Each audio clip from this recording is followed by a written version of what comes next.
In a portrait of the artist as a young man, Simon Dedalus stands as one of Joyce's most poignant portraits of decline, a man whose personal failures reflect the larger paralysis of his culture. Within the narrative, he serves as both the emotional anchor and the moral warning for Stephen's journey toward independence. Symbolically, he embodies the weight of history, the collapse of paternal authority, and the tragedy of a nation that cannot renew itself. His eloquence without action, his nostalgia without hope, and his pride without substance all underscore the dangers of living in the shadow of the past. Role in the narrative. Simon Dedalus appears throughout a portrait of the artist as a young man as the charismatic, but declining patriarch of the Dedalus family. At the novel's beginning, Stephen's perception of his father is colored by innocence and affection. Simon is humorous, eloquent, and spirited, a storyteller who commands attention and embodies vitality. Yet as Stephen grows, his father's authority weakens, and his failures become more apparent.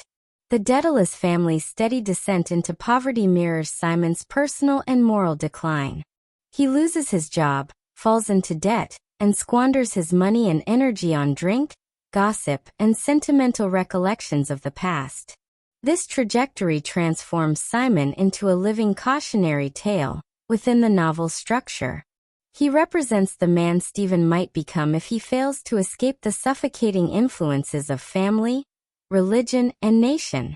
The father's decline thus becomes the emotional and moral background against which the son's artistic awakening unfolds. Stephen's growing detachment from his father parallels his rejection of the social and religious systems that have failed to nurture individuality. Simon's broken promises, empty rhetoric, and sentimental attachment to lost ideals push Stephen toward a self-reliant, creative rebellion. Nevertheless, Simon's relationship with Stephen is not purely negative. Beneath his vanity and bitterness lies genuine affection and complexity. Simon occasionally shows tenderness toward his son, particularly in moments of shared remembrance. His musicality, his singing and storytelling impress Stephen and leave traces of beauty in his mind. These fleeting moments of connection humanize Simon and make Stephen's struggle to separate himself emotionally from his father more painful. The novel's emotional tension lies in this duality. Simon is both the embodiment of failure and a source of the artistic spirit that Stephen inherits and transforms. Symbolic significance. Symbolically, Simon Dedalus represents the decaying authority of the past, familial, national, and patriarchal. His character encapsulates the paralysis that Joyce famously saw as afflicting Ireland at the turn of the 20th century. Simon is a man trapped in memory, unable to adapt to changing realities. His constant evocations of Charles Stewart Parnell, the fallen Irish nationalist leader, reveal his fixation on lost causes and unfulfilled promises. In this sense, Simon functions as a microcosm of Ireland itself. He is eloquent but ineffectual, proud but powerless, sentimental yet paralyzed. His voice is filled with lamentation for a bygone era, much as Ireland's political and cultural life remains bound to the ghosts of its past. Joyce transforms Simon's personal decay into a national metaphor, the failure of a generation that could neither sustain its ideals nor offer a viable future to its children. In contrast, Stephen embodies the potential for renewal, an Ireland reborn through the imagination, liberated from the chains of nostalgia. In Joyce's reworking, Simon is a failed Dedalus, one who cannot build wings or rise above his confinement. His son must become the true craftsman, fashioning his own wings of art and intellect to escape the labyrinth of family, church, and nation. Simon's failure thus provides the necessary contrast that gives meaning to Stephen's flight. The mythic parallel amplifies the poignancy of Simon's condition. He is the grounded father who cannot ascend, the human embodiment of the weight that the artist must leave behind. Broader implications. On a broader interpretive level, Simon Dedalus illuminates Joyce's exploration of the inheritance of language and culture. Simon's greatest strength is his gift for speech. He is a storyteller, a singer, and a man of words, a living representative of Ireland's oral tradition.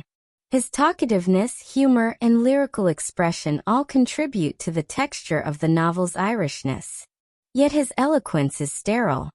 His words circle endlessly around the past, never generating action or renewal.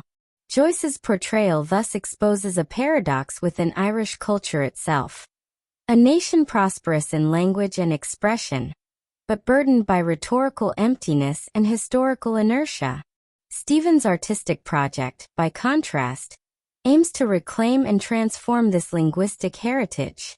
His father's language, musical yet feudal, becomes raw material for Stephen's creative reinvention.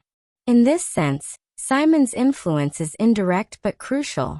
Even as Stephen rejects his father's worldview, he internalizes his voice, his rhythms, and his cadences. Simon's failures become the soil from which Stephen's art grows. Simon also reflects Joyce's nuanced understanding of modern fatherhood and generational conflict.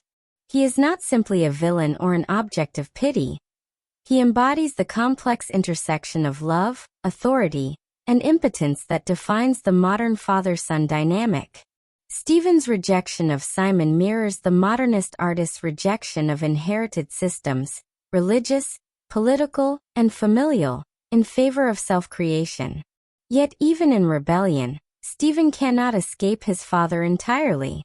The novel's closing irony is that Simon's presence lingers in Stephen's consciousness, woven into the language and imagery of his emerging artistry. The artist's freedom is never absolute. It carries within it the echoes of the world it seeks to transcend. Conclusion. Yet Joyce's vision is not one of simple condemnation. Simon's vitality, his humor, and his emotional warmth make him more than a figure of decay. They make him human. He is in many ways the artist's first muse, flawed, broken, yet indispensable. His failures become the crucible in which Stephen's self is forged. The novel's title, A Portrait of the Artist as a Young Man, thus implies not only a coming of age but also an inheritance, a portrait painted in the light and shadow of the father's decline. Simon Dedalus is that shadow, the echoing voice of a lost Ireland, the wounded patriarch who, by his very failure, gives birth to the artist who will transcend him.